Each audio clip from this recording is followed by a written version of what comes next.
The station smelled like burned metal and sweat. Taman crawled through the narrow pipe, his hands covered in grease. The space was so tight that his shoulders scraped against the walls. Behind him he could hear laughter. "Move faster, human," Calroth's voice echoed through the pipe. "Or should we seal the entrance and leave you there?" More laughter followed. Taman said nothing. He kept moving forward inch by inch. His radiation counter beeped faster. The sound meant danger, but he had no choice. This was his job.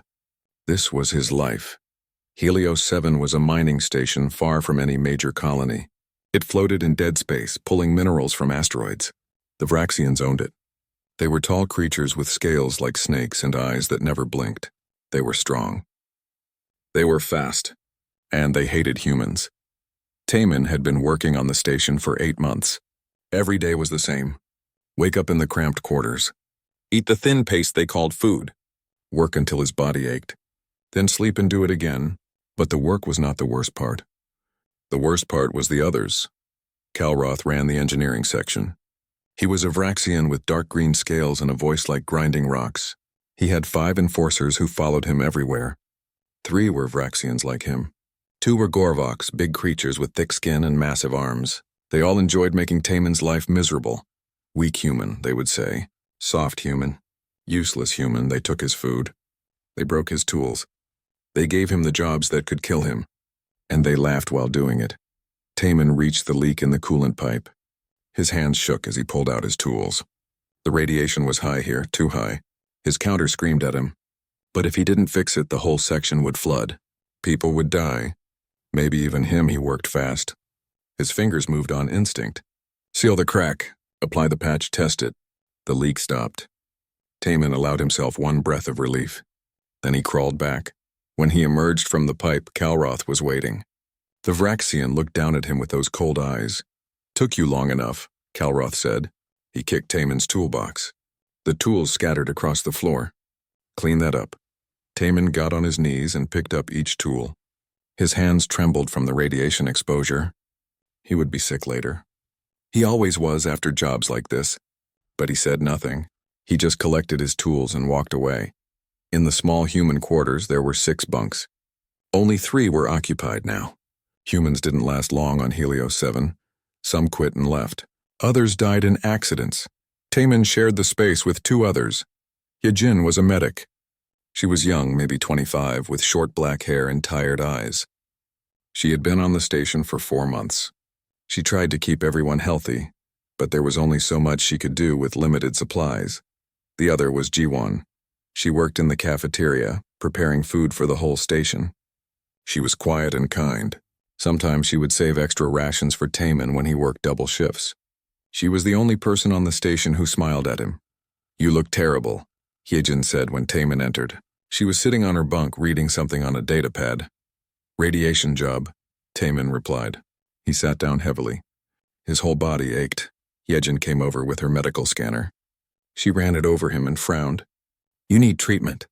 "The exposure is high." "Later," Taman said. "I'm too tired." "Taman, later." Hyejin sighed but didn't push. She had learned that Taman was stubborn. She went back to her bunk. Jiwon came in an hour later. She looked upset. Her eyes were red like she had been crying. "What happened?" Hyejin asked. "Calroth," Jiwon said quietly. "He threw food at me. Said humans cook like animals." His friends laughed and made a mess. "I had to clean it all." Taman felt something cold settle in his chest. He looked at Jiwon. She was shaking. He wanted to say something, but words felt useless. What could words do against creatures like Calroth? "It's okay," Hyejin said softly. She hugged Jiwon. "We just have to survive." "That's all. Just survive." Taman lay down on his bunk. He stared at the metal ceiling. Survive. That was what they told themselves every day. Survive. Don't fight back. Don't make trouble. Just keep your head down and survive. But how long could they keep surviving? The next day was worse. Calroth decided it would be funny to make Taman carry heavy equipment up 12 flights of stairs. The elevator was working fine, but Calroth said humans needed exercise. Taman carried the boxes. Each one weighed as much as he did. By the 5th trip, his legs felt like they would break. By the 10th trip, he couldn't feel his arms. But he kept going. The enforcers watched and laughed. Some threw things at him. Small pieces of trash, empty bottles, nothing that would hurt badly, just enough to humiliate. When he finished, Calroth didn't even thank him. He just walked away. That night, Taman couldn't sleep. He lay in his bunk and thought about Earth. He hadn't been home in 3 years. He had signed up for this job because it paid well. He thought he could work for 5 years, save money, and go home. But now he wasn't sure he would make it 5 years. He wasn't sure he would make it 5 months. A week later, everything changed. Taman was working in the lower maintenance area when he heard screaming. He dropped his tools and ran toward the sound. Other workers were running too. They all gathered near the waste processing unit. Hyejin was there, kneeling on the floor. She was screaming, and lying in front of her was Jiwon. Jiwon's body was broken. The processing unit had crushed her. Blood pooled around her. Her eyes stared at nothing. "What happened?" someone asked. "Accident," one of the Gorvok enforcers said. He was standing nearby, arms crossed. She fell into the machine. Stupid human wasn't watching where she walked. But Taman saw the bruises on Jiwon's arms. He saw the fear frozen on her face. This was no accident, Hyejin kept screaming. Someone pulled her away. Someone else covered Jiwon's body. The enforcers laughed quietly and walked away. Taman stood there for a long time. He looked at the covered body. He looked at the blood on the floor. He looked at the enforcers walking away, still laughing. Something inside him died in that moment. Or maybe something was born. He wasn't sure which. That night, Taman didn't go back to quarters. He walked through the station's maintenance tunnels. He walked for hours. His mind was quiet, completely quiet. No thoughts, no feelings, just quiet. When he finally returned to the quarters, Hyejin was sitting on her bunk. Her eyes were empty. "They killed her," she whispered. "I know they did." Taman said nothing. He went to his bunk and pulled out a data pad. He started reading technical manuals. Station layouts, security protocols, ventilation systems. "Power grids, what are you doing?" Hyejin asked. Taman looked at her. His eyes were different now. Cold. Hard. "Learning," he said. Hyejin felt a chill run down her spine. She didn't ask anything more. The next day, Taman went to work like normal. But he wasn't the same. He didn't react when the enforcers mocked him. He didn't flinch when they threw things. He just watched them, studied them, learned their patterns. Calroth noticed the change. "What's wrong with you, human?" he asked. "Finally broke?" Taman looked at him. Really looked at him. He saw where Calroth's armor was weak. He saw how the Vraxian moved. He memorized it all. "No," Taman said quietly. "Not broken." And he walked away. The prey had stopped running. Now it was time to learn how to hunt. Calroth ordered a full lockdown. No one could leave the station. All workers had to stay in their assigned sections. Security drones patrolled every corridor. Armed guards stood at every junction. The station became a prison, but prisons have walls, and walls have cracks. Taman knew every crack in this prison. He moved through the ventilation system like smoke. The drones couldn't see him. The guards never looked up. He was a ghost haunting his tormentors. Hector, the last enforcer, barely left the security office now. He slept there. He ate there. He watched the security feeds constantly, searching for threats. But he never thought to look at the ventilation grate above his head. Taman watched him through that grate. He watched Hector jump at shadows. He watched him shake with fear. Good. Let him feel what Jiwon felt. Let him know terror, but Taman didn't kill him. Not yet. Hector was more useful alive, spreading fear among the others. Instead, Taman focused on the systems. He hacked into the environmental controls and made random sections lose heat. Workers woke up freezing. He tampered with the water supply, making it taste strange. Not poisoned, just wrong. He made lights flicker in empty corridors. Doors would open and close by themselves. The station was turning into a haunted place. Workers reported strange sounds in the walls. Objects moved when no one was looking. Some claimed they saw shadows that weren't there. Calroth knew these were tricks, but knowing didn't help. His workers were terrified.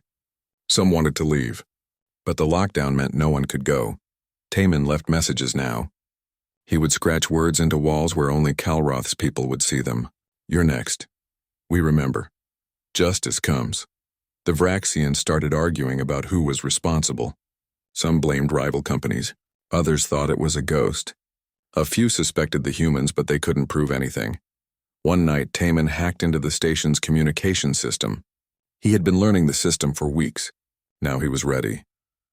During the night shift, when most workers were sleeping, he activated every speaker on the station, his voice modified by a computer to sound deeper, echoed through every corridor, every room, every space. "You called us weak," the voice said. "You called us prey. You laughed when we suffered. You killed us and called it accidents. But prey learns. Prey adapts. And now the prey has teeth." Silence followed.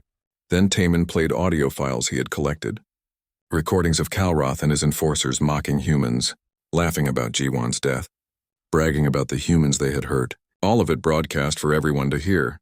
"This station runs on our blood," the voice continued. "Every pipe we fix, every wire we repair, every meal we cook. We hold this place together. And we can tear it apart. Remember that." The broadcast ended. The station was silent. Then chaos erupted. Workers started fighting. Humans demanded justice. Other species took sides. Some supported the humans. Others sided with Kalroth. The station split into factions. Kalroth tried to restore order, but his authority was crumbling. Without his enforcers, he was just another Vraxian, and now everyone had heard the recordings. They knew what he had done. He made a desperate decision. He would force the killer out. The next day, Kalroth's men grabbed Hejin. They dragged her to the central cargo bay. Kalroth announced over the speakers that if the killer didn't reveal themselves in 1 hour, Hejin would be executed. Tamin heard the announcement. He had expected something like this. He had prepared. The cargo bay was large and open. Kalroth thought it was safe. Lots of space. Lots of cameras. Lots of witnesses. The killer couldn't hide there. But Taman had spent 3 weeks rigging that bay. He had placed small explosive charges at key structural points. He had rerouted gas lines. He had modified the electromagnets used to move cargo containers. He had rewired the lighting system. The cargo bay was a trap, and Kalroth had walked right into it. 55 minutes after the announcement, Taman appeared. He walked through the main entrance unarmed and alone. Hejin was tied to a chair in the center of the bay. Kalroth stood beside her with a weapon. 6 other Vraxians surrounded them, all armed. Hektar was there too, holding a rifle with shaking hands. "So you finally show yourself, human," Kalroth said. He smiled. "I knew you would come. Humans are predictable. So emotional. So stupid." Taman walked forward slowly. He kept his hands visible. His face showed no emotion. "Let her go," Taman said. "Why would I do that?" Kalroth laughed. "I have you both now. You'll confess to everything. You'll tell me how you killed my men. Then I'll kill you slowly. Make an example." "You won't," Taman said calmly. "And why not?" "Because you already lost." Kalroth frowned. "What are you talking about?" Taman smiled for the first time in weeks. It wasn't a nice smile. It was cold and empty. "I've been in your head for weeks," Taman said. "I controlled what you saw. I controlled where you went. I controlled what you thought. And I led you here, to my place, my trap." Kalroth's eyes widened. He looked around the cargo bay. "His men did too. Kill him!" Kalroth shouted.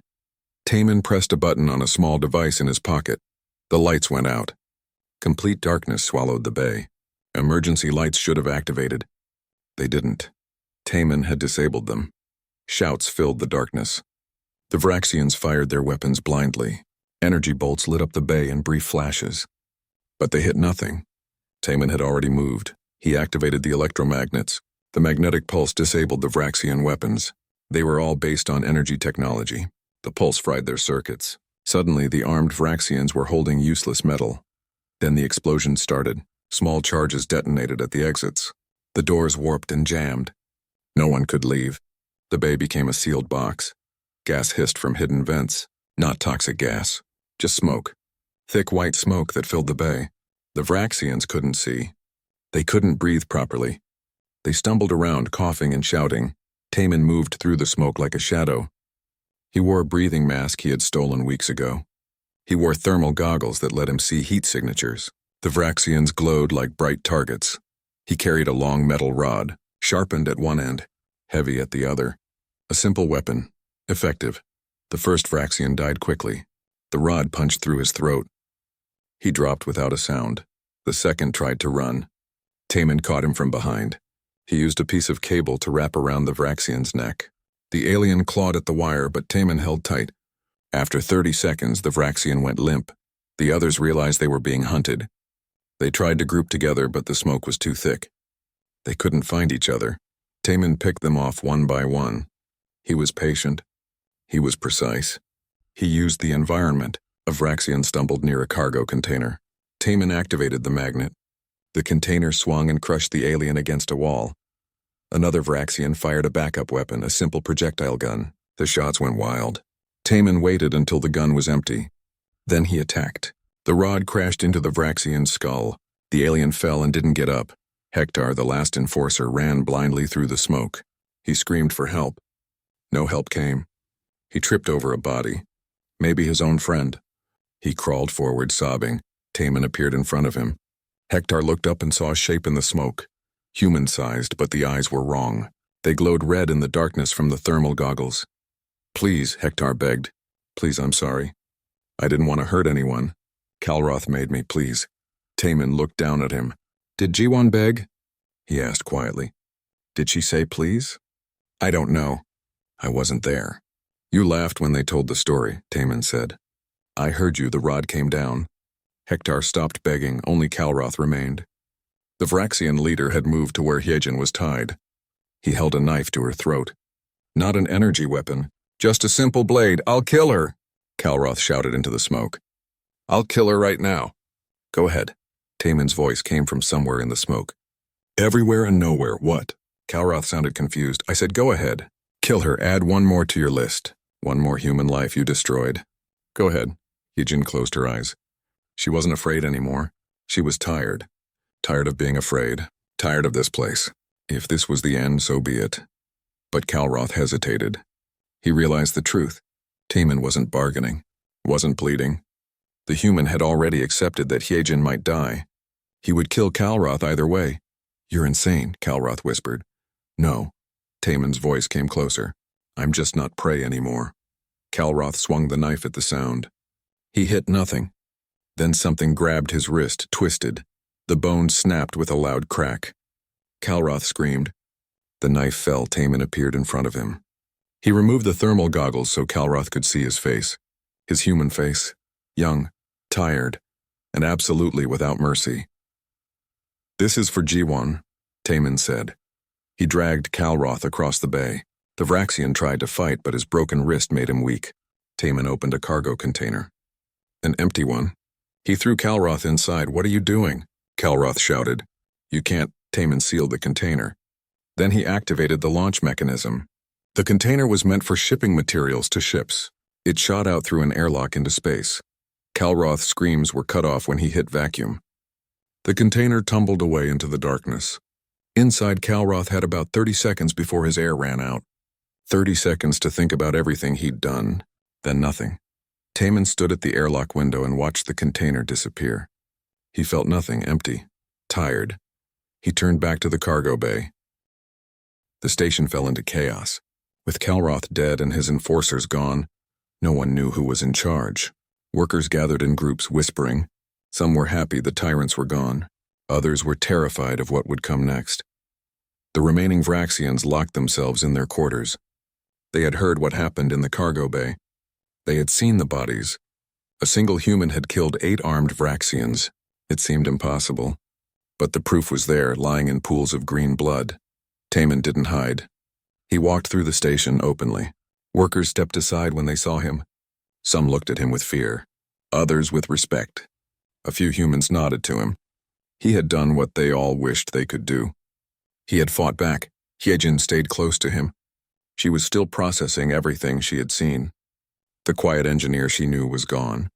In his place was someone else. Someone dangerous. "What happens now?" she asked. "The Vrax Consortium will send people," Taman said. "They'll want to know what happened. They'll want revenge. We should run. Take an escape pod. Get away before they come." Taman shook his head. "If I run, they'll hunt every human in this sector. They'll make examples, kill hundreds to find me. I won't let that happen. Then what will you do?" "I'll wait. And when they come, I'll show them what happens when you underestimate humans." 3 days later, a Vrax warship arrived. It was a military vessel. heavily armed and crewed by soldiers. They had come expecting to find a station in rebellion. They came prepared for a fight. Commander Veloth led the soldiers. He was tall, even for a Vraxian with silver scales that marked him as a high-ranking officer. He had fought in 3 wars and won medals for bravery. He had killed more enemies than he could count. And he thought humans were amusing. Weak creatures trying to play at being tough. He landed with a strike team of 20 soldiers, all armed with advanced weapons, all trained killers. They moved through the station in formation, securing each section. The station workers didn't resist. They just watched as the soldiers passed. Some pointed toward the engineering section when asked where the human killer was. Veloth reached the engineering bay and found Taman waiting. The human sat on a workbench, hands visible, no weapons. He looked tired, young, harmless. "You're Taman?" Veloth asked. "Yes." "You killed 8 of our people?" "They killed one of mine first, and many others before her. I just returned the favor." Veloth laughed. It was a cold sound. "You think this is a fair trade? 1 human for 8 Vraxians? You're more stupid than I thought." "Maybe," Taman said. "Or maybe you're about to learn something." Veloth stopped laughing. "You have courage, human. Stupid courage, but courage. It won't save you. You'll be executed for what you did. But first you'll watch as we execute every other human on this station. 23 of you left, correct? They'll die because of you." Taman's expression didn't change. "Before you do that, you should listen to something." He pressed a button on a small device. A recording played. Kalroth's voice filled the bay, talking about the humans he'd killed, bragging about it, laughing. Then other voices, other Vraxians, all talking about their crimes. "I've sent this recording to every major news network in the galaxy," Taman said, "along with video evidence, medical records, proof of every murder, every abuse, every crime committed on this station. The whole galaxy knows what your people did here." Veloth's scales darkened. Anger. "You think that matters? We own the media. We'll bury the story. Maybe, but the humans will know, and there are 12 billion of us, on hundreds of worlds, in thousands of stations. All of them will hear this story. All of them will know what happened. Some of them will remember. Some of them will decide they won't be prey anymore. Humans are weak. You can't fight us. We don't have to win," Taman said. "We just have to make it cost too much. How many soldiers will you lose hunting us through stations like this? How many ships will we sabotage?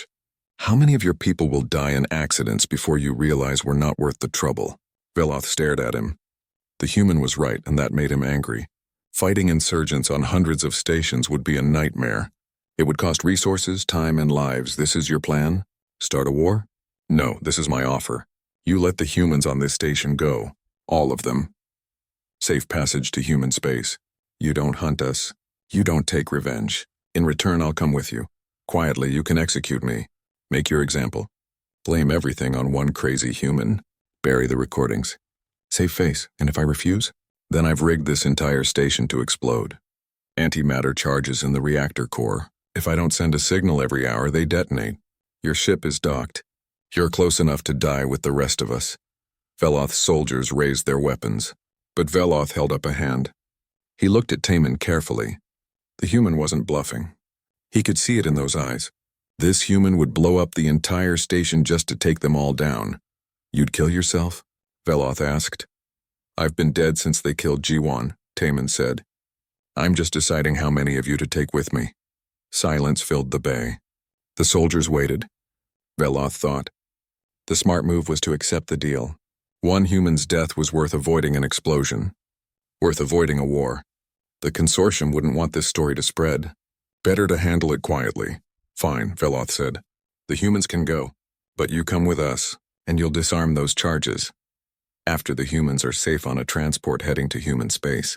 Not before." Veloth nodded slowly. "Agreed." The next 6 hours were tense. The humans were gathered and put on a transport ship. Hijin refused to leave at first. She argued with Taman. "You don't have to do this," she said. "Come with us, run. If I run, they'll hunt all of you. This way you're safe. This way the story gets out. Other humans will hear it. They'll know they can fight back. But you'll die. I died when G1 did. This is just finishing what started then." Hijin hugged him. She was crying. "You were a good person, Taman. I'm sorry they took that from you." "I'm not," Taman said. Good people die quiet. I'm making noise. The transport launched. Taman watched it go.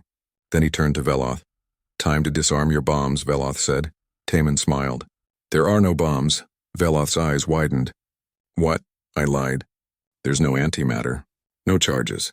I couldn't make explosives that powerful. I'm just an engineer. The soldiers raised their weapons. Veloth held up his hand again. He was shocked but also impressed. You bluffed. You risked everything on a bluff. Humans are good at that, Taman said. We're survivors. We lie, we cheat, we do whatever it takes. You wanted to know what makes us dangerous? That's it. We never give up. We never stop fighting. Even when we have nothing left, we find a way. Veloth looked at him for a long moment. Then he did something unexpected. He ordered his soldiers to lower their weapons. What are you doing? One soldier asked. Thinking, Veloth said. He walked closer to Taman. Your people died because my people were cruel. You killed to protect yourself and get justice. I understand that. I would do the same. So you'll let me go? No, but I won't execute you. Instead, I'm offering you a choice. Come work for me, Taman frowned. Why would I do that? Because war is coming. Whether you start it or someone else does, humans and Vraxians will fight. When that happens, humans will need soldiers who know how to fight, leaders who understand what war means. You could be that leader. You want me to fight for you? No. I want you to prepare your people to fight for themselves. I'll give you transport to human space. I'll give you resources. I'll give you access to military training. Build an army. Teach humans to survive. And when war comes, maybe we'll respect each other enough not to commit genocide. Taman studied him. Why? Because I'm a soldier, not a murderer. What Kalroth did was wrong. It makes us weak. Real strength comes from worthy opponents, not beating down the helpless. I want humans to become strong. So when we fight, it means something. It was insane. A Vraxian commander offering to help humans build an army. But Taman saw the truth in Veloth's eyes. The Vraxian was serious. If I agree, Taman said, I do it my way. No Vraxian oversight. No control. You give us what we need and leave us alone. Agreed. But in return, you'll broadcast a message. Tell humans what happened here. Tell them to prepare. Tell them to be ready. Taman thought for a moment. Then he nodded. Deal. Veloth smiled. Good, I'll send you on the next transport. Go to your people. Make them strong. And Taman? Next time we meet, I hope you're ready for a real fight. I will be, Taman said. Count on it. The transport left that night. Taman stood at the window and watched Helios 7 shrink behind him. The station where he had been prey. The station where he became a hunter. He would never forget it, but now he had a new mission. Protect his people. Teach them to survive. Show them they didn't have to be victims. The transport arrived at Haven Station 3 weeks later. Haven was the largest human settlement in this sector of space. 2 million people lived there, working and building a new life far from Earth. Most had never seen their home planet. They were born in space, raised in metal corridors, and they knew nothing but stations and ships. Taman stepped off the transport with 22 other survivors from Helios 7. They were met by officials from the Human Colonial Administration. Questions came fast. What happened on the station? Why did the Vrax Consortium let them go? What did Taman do? He told them everything. Every detail. Every death. Every moment of his hunt. The officials listened in silence. Some looked horrified. Others looked thoughtful.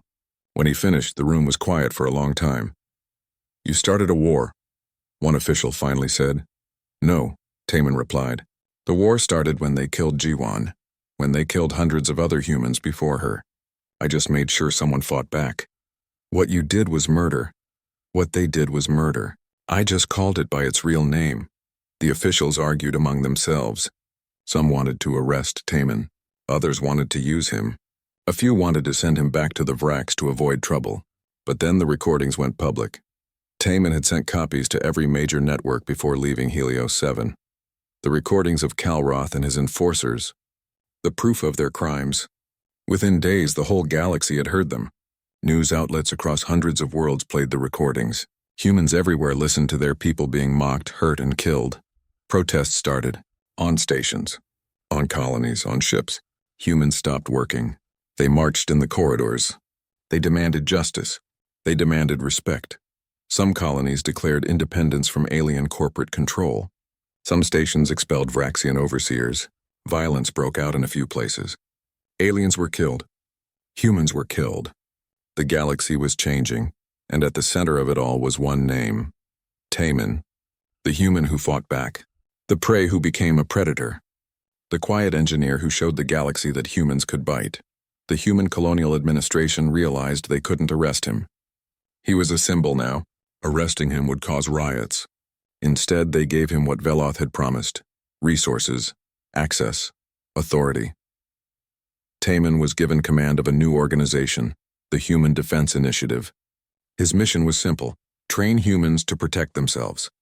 Teach them to fight. Make sure what happened on Helios 7 never happened again. Volunteers flooded in, thousands of them, young and old, men and women, all wanting to learn, all tired of being victims. Taemin looked at them and saw himself before Helios 7, scared, weak, hoping someone would protect them. He would teach them the truth. No one would protect them. They had to protect themselves. The training was brutal. Taemin designed it based on everything he learned on Helios 7. He taught them how to use the environment as a weapon, how to turn stations into traps, how to fight larger, stronger enemies using intelligence and planning, how to be patient, how to be ruthless. He also taught them something else: how to feel nothing, how to shut down emotions and do what was necessary. Some students couldn't handle it. They left, but others stayed. They became hard, cold, effective. Hyejin watched it all with concern. She had come to Haven with Taemin, and she saw how he changed. He barely slept. He barely ate. He pushed himself and his students constantly. He was building an army, but losing himself in the process. "You're becoming what you hated," she told him one night. "I'm becoming what we need," he replied. "You're becoming a monster." "Then I'm a monster who protects his people, better than being prey." She touched his hand. "Taemin, there has to be more than just surviving, more than just fighting. What happens when the war is over?" "It won't be over. Not in my lifetime, maybe not in yours, but our children might live in a galaxy where humans are respected, where they're feared, where no one dares to hurt them. That's worth becoming a monster." Months passed. The Human Defense Initiative grew. They had bases on 12 stations now, 5,000 trained soldiers, another 10,000 in training. Ships were being built. Weapons were being stockpiled. Humanity was preparing. Other species noticed. Some were alarmed. Others were impressed. The Vrax Consortium tried to stop it, but political pressure was too strong. Too many species were watching.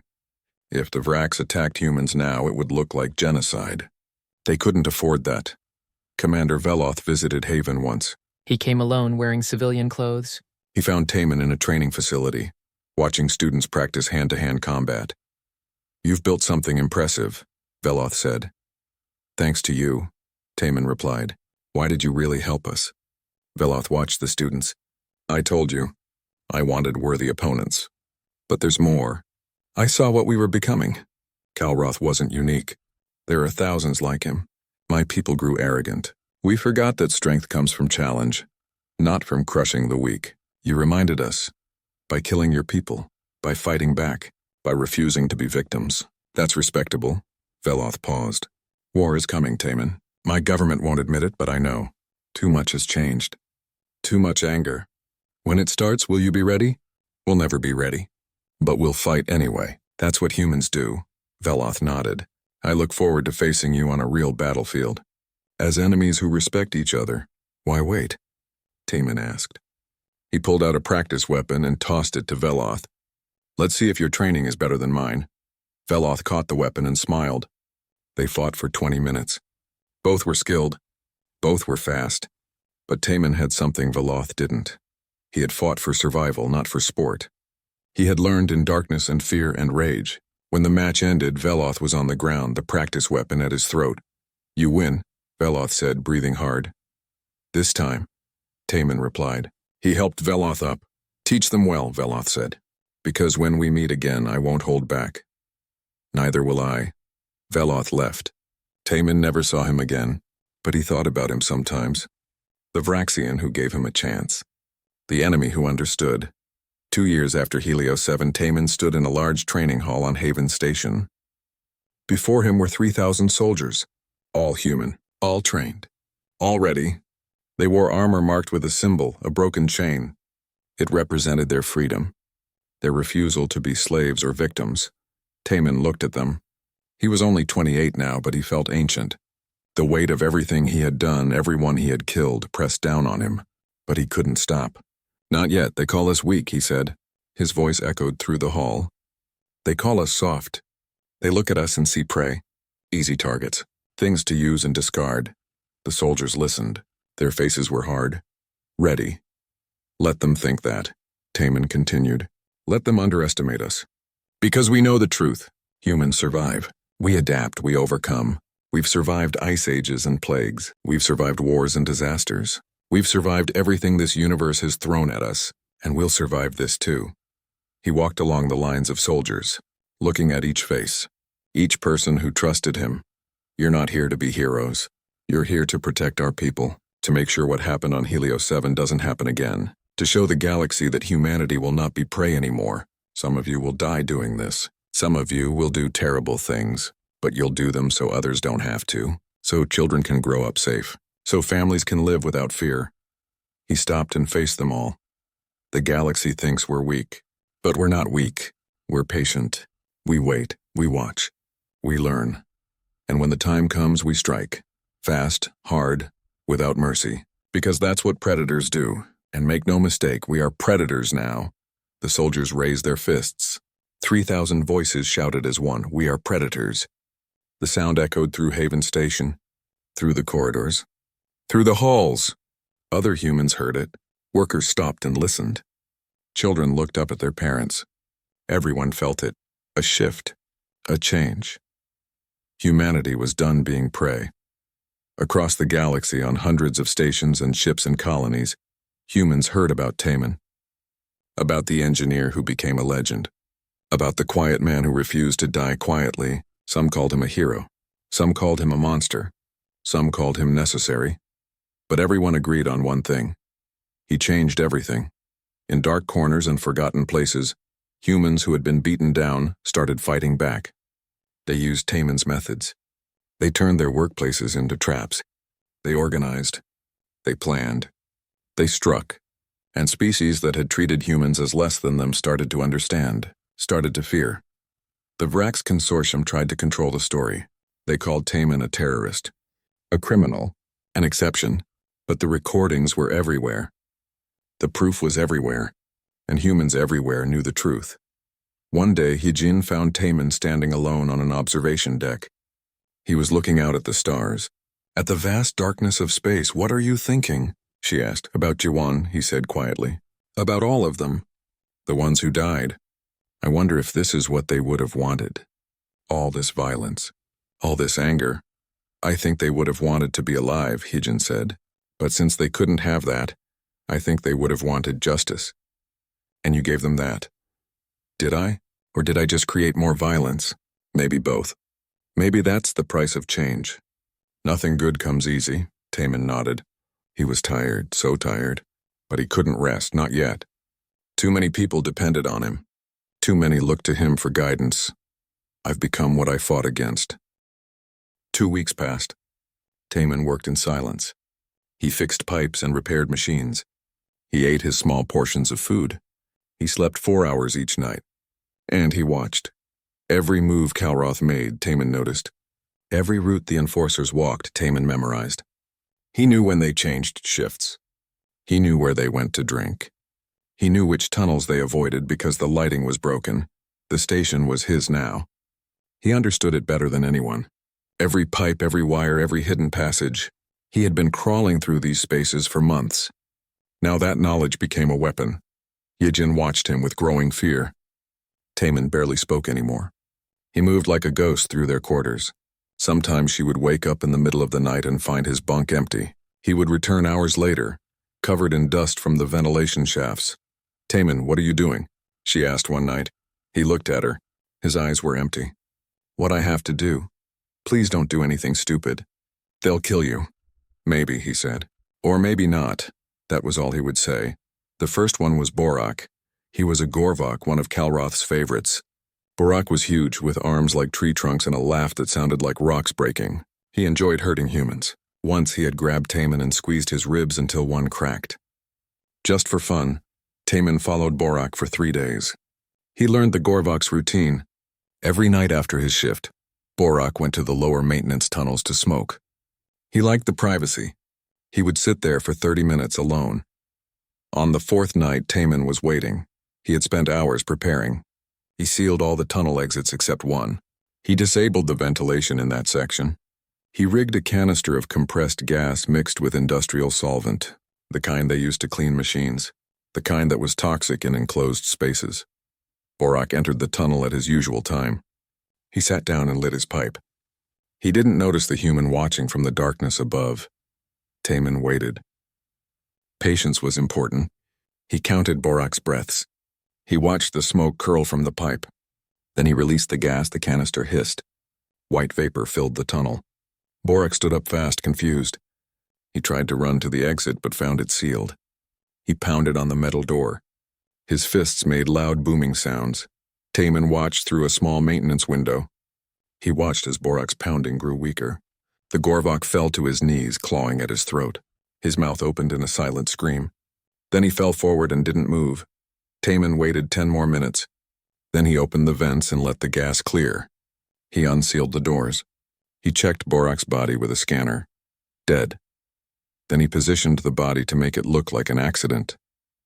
A gas leak, a faulty valve. These things happened in old stations. He climbed back into the ventilation shaft and disappeared. The next morning, they found Borak's body. The station's safety officer investigated. He declared it an accident, faulty equipment, poor maintenance. No one suspected murder. Why would they? Humans were weak. They couldn't fight Gorvoks. Kalroth attended the memorial service. He looked annoyed. Losing workers meant more work for everyone else.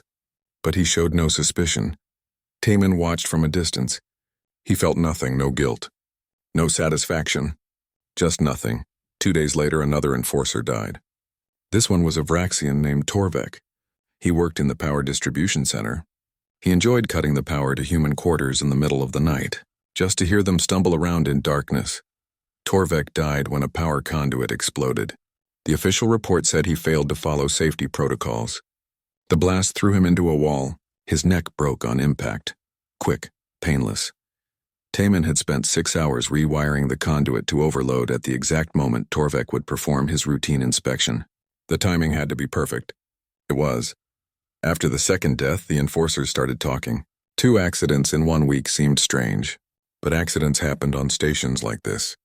The equipment was old. The maintenance was poor. These things happened. Kalroth wasn't convinced. He called his remaining enforcers together. Taman saw them meeting in the security office. He was cleaning nearby, invisible as always. He listened. 2 dead in 1 week, Kalroth said. This feels wrong. They were accidents, one of the Vraxians said. The reports confirmed it. Maybe, but keep your eyes open. Something isn't right. They agreed to move in pairs. They agreed to check their equipment more carefully. They agreed to vary their routines. Taman smiled. Good, let them be careful. Fear made people stupid. The next death took longer to arrange. 3 weeks passed. The enforcers relaxed a little. Accidents stopped happening. Maybe they had been wrong. Maybe it was just bad luck. Then Virax died. Another Vraxian. He was crushed when a cargo container fell from a crane. The crane operator said the controls had glitched. The container just dropped. Virax was underneath. He died instantly. The crane operator was investigated. They found nothing wrong with him. The controls showed a malfunction. A computer error. These things happened with old systems, but Taman had been in the control systems the night before. He had planted a small program. It waited for Virax to walk under the crane. Then it dropped the container. The program deleted itself afterward. No evidence. Now Kalroth knew something was wrong. 3 dead enforcers, all accidents. All convenient. He ordered a full investigation. Security went through every system. They checked logs. They reviewed footage. They found nothing. Taman had been too careful, but Kalroth wasn't stupid. He looked at the pattern. All the deaths happened in areas where humans worked. Areas where humans had access. Get me a list of all human workers, Kalroth ordered. There were only 15 humans on the station now. They brought all of them in for questioning. One by one, they were interrogated. Where were you when Borak died? What about when Torvek died? Can anyone confirm your location? Taman answered every question calmly. He had alibis for everything. He had been in the main engineering bay when Borak died, working with 3 other engineers. He had been in the cafeteria when Torvek died, eating dinner. Security footage showed him there. He had been sleeping in his bunk when Virax died. Hejin confirmed it, they let him go. He was just a quiet engineer, weak, harmless. He couldn't kill Gorvox and Vraxians. Impossible. But Kalroth kept watching. One night, Taman decided to send a message. He broke into Kalroth's private quarters while the Vraxian was on shift. He didn't steal anything. He just moved things. Small things. A cup placed upside down. Tools arranged in a pattern. A message scratched into the desk in tiny letters. We see you. When Kalroth returned and found his quarters disturbed, he went crazy. He tore the room apart looking for hidden cameras. He found nothing, but the message remained. Someone had been in his space. Someone was watching him. The enforcers started to turn on each other. They accused each other of playing pranks. Arguments broke out. One Vraxian punched another. Security had to break up fights. Taman watched it all. He had planted seeds of paranoia and now they were growing. Hejin finally confronted him. She grabbed his arm in the corridor one day. It's you, isn't it? She whispered. You're killing them. Taman looked at her. He didn't deny it. Why? She asked. Why are you doing this? Because they deserve it, he said simply. They killed Jawan, they kill us every day. They make us crawl and beg and die. Someone has to stop them. But this is murder, is it? Taman asked. They call our deaths accidents. Why can't theirs be accidents too? Hejin let go of his arm. She looked scared. What happened to you? They made me pray, Taman said. Now they're learning what prey can become. He walked away, leaving Hejin standing alone in the corridor. That night, another enforcer died. The last Gorvok. He was electrocuted when he touched a door panel. The voltage was supposed to be low, but someone had rewired it. The shock stopped his heart. 4 dead now. Kalroth had started with 5 enforcers. Now he had one. A Vraxian named Hector, and Hector was terrified. Hector refused to go anywhere alone. He stayed in the security office, surrounded by cameras and weapons. He barely slept. Every sound made him jump. Kalroth realized the truth then. This wasn't random. Someone was hunting them, and that someone was patient, smart, and invisible. He called a station-wide meeting. All workers had to attend. In the main assembly hall, Kalroth stood on the platform and looked at the crowd. Someone is killing my men, he said loudly. Someone thinks they can hide. They can't, I will find them. And when I do, they will beg for death. The crowd was silent. Taman stood in the back, his face blank. He looked like every other scared worker. But inside he was smiling. Let Kalroth search. Let him rage. It wouldn't save him. The hunter had found his prey. And the hunt was just beginning.